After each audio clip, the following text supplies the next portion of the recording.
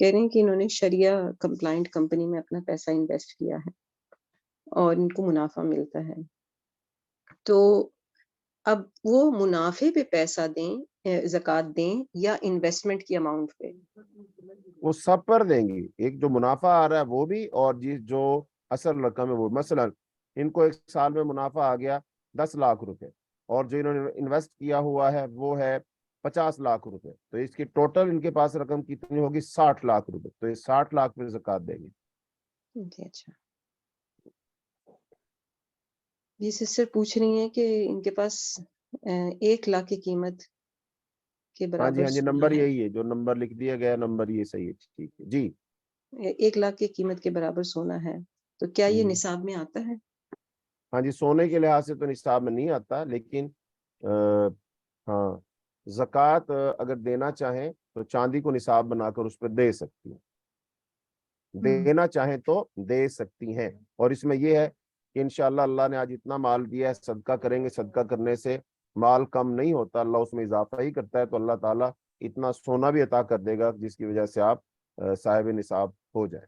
جی 20 تولہ سونے پر زکوٰۃ کتنی ہوگی؟ 20 تولے زکوٰۃ تولے کا مسئلہ نہیں ہے، آپ اس کی مالیت لگوائیں کہ وہ کتنے مالیت کا بنتا ہے، اور اس پر 2.5% کے لحاظ سے زکوٰۃ دے دیں. یا پھر اس میں گرام بنا لیں گے، سونے کے کتنے گرام بنتے ہیں، 100 گرام بنتے ہیں، تو اس میں سے 2.5 گرام جو ہے پھر آپ زکوٰۃ دے دیں گے.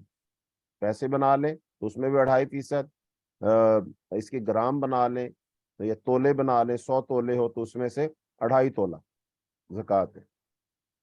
جی جی قسطوں پہ چیزیں خریدنا حلال ہے یا حرام، جیسے کہ انگلینڈ میں جو موگیج پہ گھر خریدنا ہوتا ہے؟ ہاں جی اس بارے میں علماء کے 2 موقف ہیں. تو جو ہمیں صحیح بات لگتی ہے، سمجھ آتی ہے، وہ یہ ہے کہ قسطوں پر جو چیز خریدنا ہے یہ بالکل سود کے زمرے میں آتا ہے اور ٹھیک نہیں ہے. اور اس کی دلیل یہ ہے، رسول اللہ صلی اللہ علیہ وسلم نے شاہ فرمایا من باع بیعتین فلہ اوکسہما اب الربا. جب ایک چیز کی 2 قیمتیں مقرر کی جائیں تو اگر وہ کم قیمت لیتا ہے تو ٹھیک ہے، زیادہ قیمت لیتا ہے تو وہ سود ہے. مثال کے طور پر ایک گاڑی خرید رہے ہم، وہ کہتے ہیں اگر آپ اس کو نقد لیں گے تو یہ آپ کو 20 لاکھ کی ملے گی، اور اگر آپ اس کی قسطیں ادا کریں گے ہمیں 2 سال میں تو یہ آپ کو 25 لاکھ کی ملے گی. تو اس کا مطلب گاڑی ایک ہے، نقد کی قیمت اور ہو گئی، ادھار کی قیمت اور ہو گئی.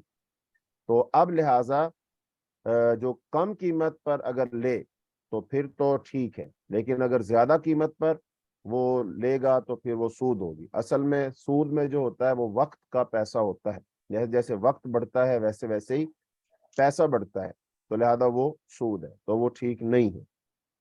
اچھا اب اس میں یہ ہو سکتا ہے کہ کوئی بندہ نقد بھی اتنے کی دے رہا ہے اور ادھار بھی اتنے کی دے رہا ہے. مثال کے طور پر وہ کہتا، آپ دکان پہ جاتے ہیں اور کہتے ہیں مجھے یہ گاڑی دے دیں، وہ کہتے ہیں یہ گاڑی ملے گی آپ کو 20 لاکھ روپے کی. تو نقد بھی 20 لاکھ کی ہے، اگر آپ قسطیں کروا لیں تو پھر بھی آپ کو 20 لاکھ کی پڑے گی. اب اصل میں مسئلہ یہ ہے کہ جب آپ دیکھیں گے کہ اس کی اصل قیمت کمپنی کی کتنی ہے تو وہ کچھ اور ہوگی، اور یہ بندہ جو بتا رہا ہے یہ کچھ اور بتا رہا ہے. یعنی کہ پہلے سے اس نے اضافہ کر رکھا ہے اور اسی نیت سے کر رکھا ہے کہ میں قسطوں کا ہی کاروبار کرتا ہوں اور قسطوں پر ہی مجھ سے لوگ چیز لینے کے لیے آتے ہیں، تو لہٰذا اس نے اس نظریے سے، اس نیت کے ساتھ پہلے اس میں اضافہ کر رکھا ہے. تو اس کا مطلب کہے نہ کہے لیکن اس کا کاروبار وہ قسطوں والا ہی ہے، اور وہ وقت بڑھانے سے یا وقت کی وہ قیمت لے رہا ہے، تو لہذا یہ درست نہیں ہے. ہمیں تو یہی معلوم ہوتا ہے کہ درست نہیں ہے، باقی کچھ لوگ اس کے جواز کے قائل بھی ہیں. جی جی مجھے تو نہیں سمجھ آ رہا، شاید آپ کو سمجھ آ جائے یہ سوال. فیصہ کی نصاب کتنی ہوتی ہے؟ فضہ، الذهب والفضہ. اوکے. تو سونا اور چاندی. اچھا اچھا، ہاں تو اس تو کا پوچھ رہی نصاب کتنا ہے؟ ہاں تو جو سونا ہے تو وہ جس کو ہم ذهب کہتے ہیں، ذهب سونے کو کہتے ہیں عربی میں، تو اس کا ہے 7.5 تولے. 7.5 تولے اگر انسان کے پاس وہ سال بھر رہے تو پھر اس پر زکوٰۃ بنتی ہے 2.5%. اور اگر چاندی ہے وہ 52.5 تولے یعنی 52 جو ہے اور اس میں آدھا تولہ اور کر لیں یعنی 52.5 تولے اگر ہو تو پھر سال رہے تو پھر اس پر زکوٰۃ بنتی جی. اور جو سونا ہے وہ 7.5 تولہ جو ہے وہ سال بھر رہے تو پھر اس پر زکوٰۃ دینی 2.5%. جی جی پوچھ رہی ہیں کہ میری بہن کے پاس 40 گرام سونا ہے اور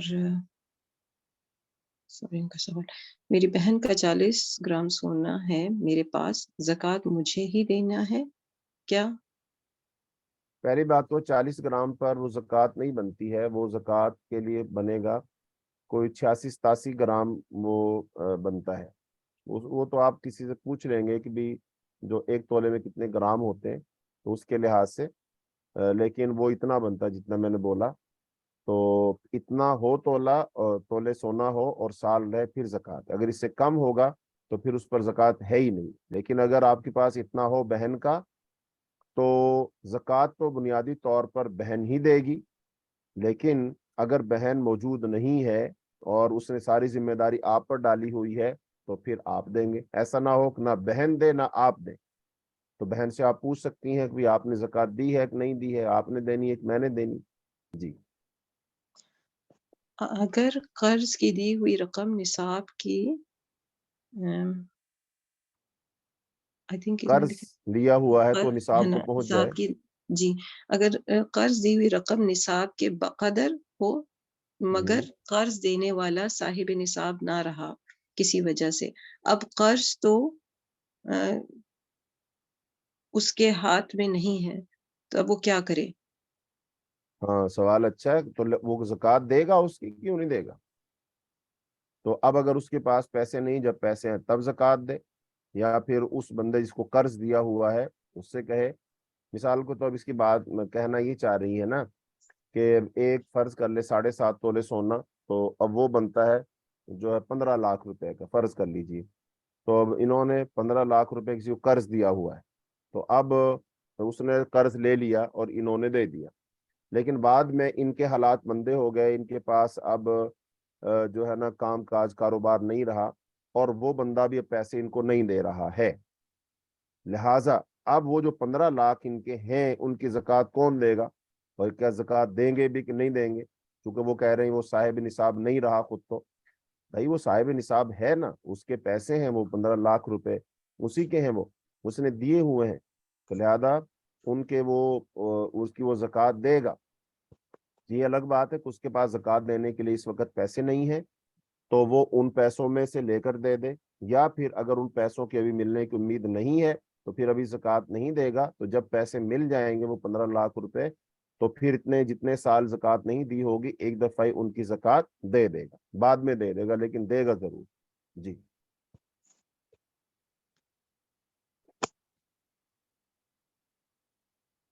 اچھا، جب آخری سوال لے لیں جی چونکہ ماشاءاللہ سوالات تو میرے پاس یہ تعداد ایک آ رہی سسٹر کافی. ہیں اور یہ بہت اچھا سوال ہے. جی یہ کہہ رہی ہیں کہ اب انگلینڈ میں، جیسے آپ نے بھی بتایا نا سسٹرز کو کہ جو آپ انٹرسٹ پہ نہ لیں چیزیں، اب وہ کہہ رہی ہیں کہ انگلینڈ میں نقد گھر تو افورڈ نہیں کر سکتا کوئی بھی. اب اس کا حل کیا ہے؟ آپ بینک سے جا کے جو سود پہ آپ موگیج لیتے ہیں. اب اگر آپ نے یہ کہہ دیا کہ نہیں الاؤڈ یہ، تو اب کیا کریں گے سسٹر؟ اس صورت میں کیا کیا جائے؟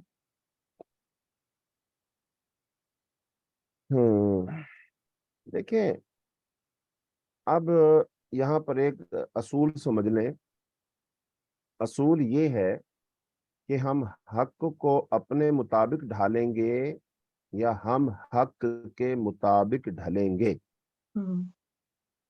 یہ اصول پہلے ذہن میں رکھیں اور اس کا جواب ہونا چاہیے کہ ہم کیا کریں.